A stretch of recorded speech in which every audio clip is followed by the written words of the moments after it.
नमस्कार सबैजना साथीहरुमा म तीर्थ कार्की मसँग त्यस्तो विशेष कुरा केही पनि छैन साथीहरु तर पनि यसो केही छोटो कुराहरु राखौँ भनेर यो भिडियो बनाएको छु हैन र विषय के हो त भन्दाखेरि तपाईको अहिले तत्काल भइरहेको देशमा राजनीतिक परिवर्तन र फागुन 21 गते हुँदै गरेको अथवा फागुनमा हुन गइरहेको चुनाव है मतदानको विषयमा हैन यहाँ विभिन्न खालका टीका टिप्पणीहरु हुँदैछन् तपाईको है कतिपय पुराना पार्टीहरु उफ्रिरहेका छन् के अरे हामी यस्ता हौं उस्ता हौं नयाँले के गर्दैन यो गर्दैन त्यो गर्दैन मैले यो गरे त्यो गरे देशको लागि के चाहिँ गरिन मैले यति राम्रो काम गरे गुणगान गरिराख्नु भएको छ मतदाताहरूलाई भ्रममा पार्न अझ पनि भ्रम फैलाइराख्नु भएको छ हैन यो भ्रमको पछि कसै कोही लाग्नुहुन्न भन्ने कुरो पनि हामीले राम्रोसँग बुझेका छौं है हामीले के बुझ्नुपर्छ भन्दाखेरि सत्यलाई सत्य भन्नुपर्छ गलतलाई गलत भन्नुपर्छ है सबैले कुरा बुझ्नुपर्छ आदरणीय दर्शकबिनहरु हैन कुरा के हो त भन्दाखेरि कतिपय कुराहरु सत्य हुने हेर्नुस् नेपालमा कुनै समय नेपाली कांग्रेसको आवश्यकता थियो नेपाली कांग्रेसले त्यो बेलामा राणा शासन अन्त्य गर्यो त्यो बेलामा राम्रो काम गरेको छ त्यो कुराको हामी प्रशंसा गर्नुपर्छ त्यसैगरी नेकपा एमालेको पनि कुनै बेला आवश्यकता थियो उले पनि यो देशमा पार्टी गठन गरेर देशको लागि केही काम गरेको छ त्यो पनि हामीले मान्नुपर्छ सम्मान गर्नुपर्छ त्यो कुरा हामीले छातीमा हात राखेर भन्ने हो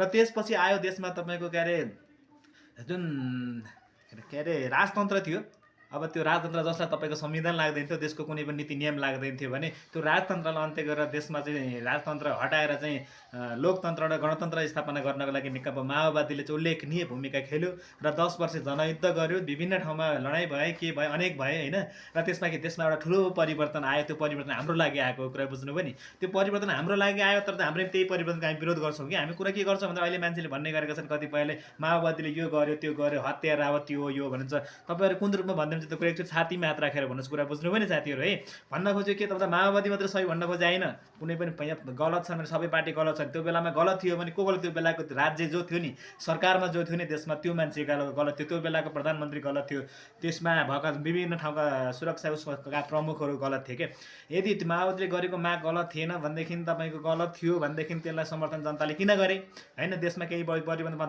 जनताको लागि अधिकार दिलाउनको लागि चाहिँ कसैले नेतृत्व गर्दै त्यसलाई सही भन्नु त्यसको पछि लाग्नु के गलत थियो र के हुन्छ भन्दाखेरि कुनै पनि ठाउँमा तपाईको कुनै पनि कुरा माग गर्दाखेरि तपाईको पुरा नभइसकेको आन्दोलन हुन्छ हडताल हुन्छ लडाई हुन्छ केही हुन्छ त्यसमा 2-4 जना मान्छे तलमाथि भने स्वाभाविक हो त्यसमा दुःख लाग्दो कुरा छँदैछ तैपनि तिनै मान्छेको बलिदानले गर्दा त्यसमा यति धेरै ठुलो परिवर्तन आएको छ यो कुरा हामीले मान्नुपर्छ कि पर्दैन भन्नुस् त तपाईहरु कसरी भन्न सक्नुहुन्छ कि जसले जुन कारणले तपाईहरु त्यही लोकतन्त्र गणतन्त्रको कारणले गर्दाखेरि आज तपाई प्रधानमन्त्री बन्नु भएको छ राष्ट्रपति बन्नु भएको छ गृहमन्त्री बन्नु भएको छ हिजो तपाई सडकमा हुनुहुन्थ्यो भनेदेखि आएर तपाई एउटा कुटो कोदाल मात्रै गर्नुहुन्थ्यो भने तपाई आफ्नो क्षमता देखाउन पाएर त्यो अधिकार प्राप्त भएर तपाई आज एउटा पावरमा बसेर तपाई देशलाई चलाइराख्न पाउनु भएको छ आफ्नो लागि अधिकार आफूले सुनिश्चित गर्न पाउनु भयो त्यसलाई हामी गलत भन्ने हो यो हामी सबैको विषय हामी सबैलाई फाइदाको विषय हामीले सहीलाई सही गलत भन्नुपर्छ है हेर्नु साथीहरु त्यो एउटा पक्ष मात्रै कतिपय गलत भएको छन् तपाईको माओवादीले पनि गलत गर्यो होला अरु पार्टीले पनि गलत गरेको छ त आफ्नो ठाउँमा छ र हुँदा सँगसँगै अहिले के त भन्दाखेरि अहिले तपाई गर्न त विरोध गर्नुहुन्छ भन्ने कतिखेर भन्न पर्यो भने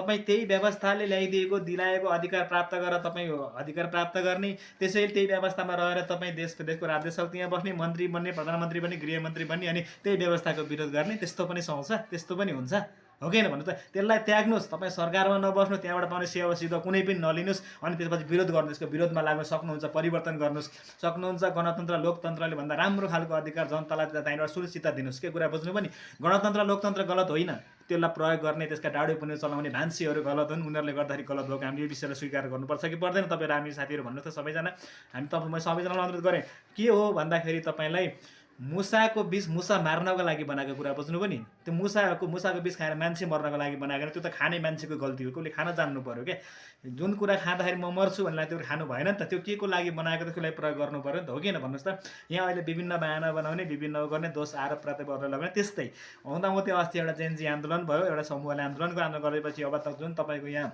जनतामाथि अन्याय भएको थियो घोटाला भएको थियो भ्रष्टाचार भएको थियो त्यसको विरुद्ध मैले आन्दोलन गर्यो र एउटा तपाईको देशको तपाईको राजनीतिक परिवर्तन गर्दै एउटा तपाईको हैन नयाँ सरकारको स्थापना गर्दियो र त्यो सँगसँगै अब चुनाव हुँदैछ चुनाव हुनेवालामा फेरि पनि भ्रम फैलाइदैछ नेकपा एमालेले भन्दैछन् कांग्रेस माओवादी जसले भन्दैछन् हामी यस्ता उस्ता यहाँ भन्दैछन् तर पनि अबको जनताले के बुझ्नु पर्यो जनताले बुझेका छन् र बुझ्न पनि पर्यो के बुझ्नु पर्यो त भन्दाखेरि देशमा कुन चाहिँ पार्टी ठिक छ त अहिलेको लागि आवश्यकता कुन हो त हाम्रो लागि कसले चाहिँ राम्रो काम गर्न सक्छ त भनेर त्यसलाई चाहिँ परिवर्तन गरेर ढुक्क भएर आफ्नो छातीमा हात राखेर यो सही हो मेरो भोट खेर जाँदैन भनेर मजाले खुलेर भोट हाल्नुहोस्। तर कसैको प्रलोभनमा नपर्नुहोस्, मासु र भातमा नबिक्नुहोस्, चिउरामा नबिक्नुहोस्, अचारमा नबिक्नुहोस्, 5,000 10,000 पैसामा नबिक्ने कुरा बुझ्नु पनि। भोलि हाम्रो देशको विकास भयो भने, गाउँको विकास भयो भने, सबै कुरा विकास भयो भने हामी आफै विकास हो। हामी देशको त्यस्ता मासु भात लय खै हर कुरा हामी आफ्नो लागि आफै सम्पन्न भएर कुरा गर्न सक्छौँ। साथीहरू एकदम होसियार भएर भोट मतदान गर्नुहोस्। अब पार्टीको कुरा भएन, नेता उसको कुरा भएन। अहिले यो के अरे तपाईँलाई अब सबै कुरा बुझ्नु भएको छ नि त।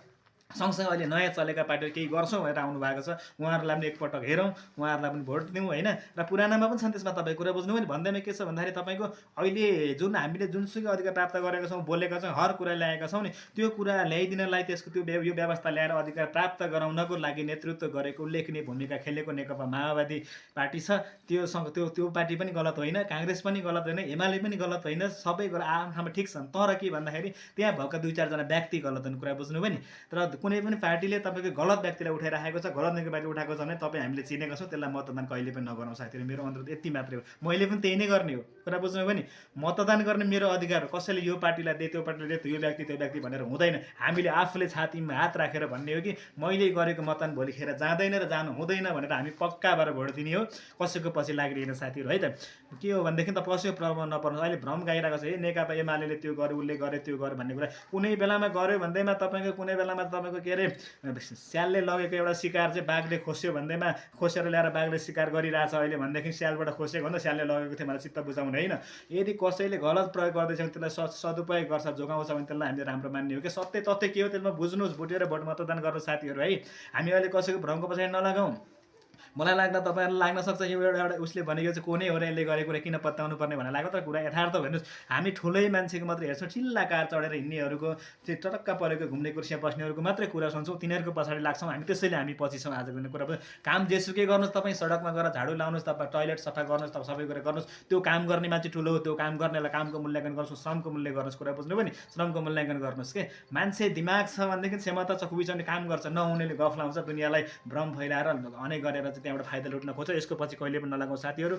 अब आउने मतदान चाहिँ हाम्रो गलत नहोस्। आज भोट दिएर भोलि नतिजा आएको भोलिबाट हामी पछुताउनु नपरोस्। हामीले हाम्रो आँखाले देखेका छौँ साथीहरू, हामीले कति ठाउँमा गएर भनेका पनि छौँ यसो नगर्नुहोस् भनेर। तर साथीहरूले पत्याउनु भएन योभन्दा अगाडि कतिपय चुनावहरूमा पनि। र त्यसकै भोलिपल्ट पर्सिपल्ट हामीसँगै आएर गुनासो गर्नुभएको छ साथीहरू। हामी सँगसँगै सुन्नुहोस् न है। मेरो विचार कस्तो लाग्यो साथीहरू, लाग्यो भने लाइक कमेन्ट सेयर गर्नु, यो भिडियोलाई मजाले सबै ठाउँ पुर्याइदिनु होला, सेयर गरिदिनु। हस् त, धन्यवाद साथीहरू। मेरो युट्युब च्यानल तीर्थकार्की गाउँ सहर खबरबाट तपाईँ टक्क हेर्न सक्नुहुनेछ है।